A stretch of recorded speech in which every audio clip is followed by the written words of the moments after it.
Today, we're diving into a passage from the classic spiritual text, Al-Hikam, that really flips our whole idea of existence on its head. And it all revolves around one single, powerful question that's designed to shatter a huge illusion we all tend to have about reality. So this is the big question, right here. And you're going to see it pop up again and again. The whole point of it isn't just to get an answer. It's meant to act like a hammer, slowly chipping away at this idea that the physical world, everything we see, everything we touch, could somehow hide the very source that created it. And here's the first layer of the logic. It's actually pretty straightforward when you think about it. If the creator is the one who brought everything into existence, who gave things their shape and form, then how could the creation possibly hide the creator? It's a complete contradiction. The source of all light can't be hidden by the very things it's lighted up, can it? This really gets to the core of that illusion we were talking about. We tend to look at the world as if it has its own solid, independent reality. We see a tree or a mountain and think, yep, that's just there. But this text argues, nope, that's not how it works. Nothing just appears or lasts on its own. Everything we see is being constantly held up, sustained by, and is totally dependent on its source. Now, this is where the perspective really starts to shift in a fascinating way. It's suggesting that the creator isn't just known in spite of creation, but is actually known through it. For someone who has what the text calls inner sight, the world itself becomes the very medium for knowing. So from this point of view, creation isn't just a bunch of random, silent objects. It's communicating. The text says it's absolutely packed with signs of power, of wisdom, of incredible order. Our own existence, the sun coming up every morning, these aren't just random occurrences. They're seen as signs pointing back to their source. So it really all boils down to two completely different ways of looking at the very same reality. One way, which is called the heedless eye, it gets stuck on the surface. It just sees things. But the insightful heart sees beyond the thing to what it actually signifies. The problem isn't with the world you see, it's the lens we're looking through. So if creation itself isn't the veil, then what is? The text is crystal clear on this. The real veil is inside of us. It's our own heedlessness, that state of being distracted, attached to stuff. It's when we get so dazzled by how beautiful things are that we totally forget the source of that beauty.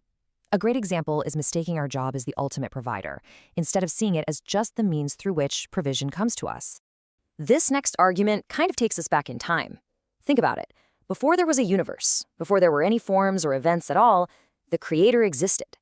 So how could something that was created later possibly hide the one who was manifest before all of it? It's just presented as a logical impossibility. Okay, now this is an incredible reversal of how we normally see things. We tend to think that physical objects, the things we see with our eyes, are the most real or the most obvious. But this text argues the exact opposite. It claims that nothing is more evident than the creator because the very existence of everything else is totally dependent on that source. Let that sink in. The existence of this screen, the air you're breathing, your own thoughts, the simple fact that they exist is presented as direct, undeniable proof of the one who gave them that existence. So in a way, the source becomes the ultimate evidence, the most obvious and manifest reality of all.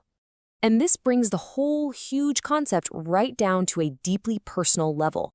We so often search for the divine as if it's far away, in some distant heaven or on a throne somewhere. But this text reminds us, the issue has never, ever been about distance. See, the real barrier, it argues, is our own inner state of distraction.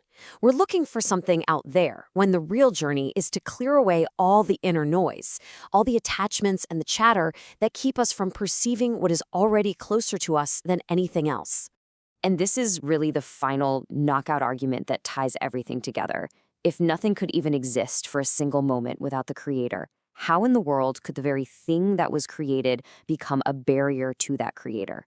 The logic is so simple. The dependent can never, ever hide the independent. This metaphor just drives the point home perfectly. Being more captivated by the created world than by the creator, it's like believing a branch on a tree is more real than the root system that's giving it life. It's a complete inversion of how reality actually works. So, what's the big takeaway here? What are we supposed to do with this? The text isn't telling us to reject the world or go live in a cave. Not at all. It's a call for a new way of seeing. It's about engaging with the world, but seeing it in its proper context, as something temporary, totally dependent, and as a sign that points to something eternal. So, in the end, the world can be one of two things for us, and the choice is really all about our perception. It can be a veil, a wall that blocks our sight and becomes the final, ultimate reality in our hearts. Or it can be a sign, a bridge that constantly leads our awareness back to the ultimate reality. The whole chapter concludes with this prayer, which is really the heart of the entire lesson.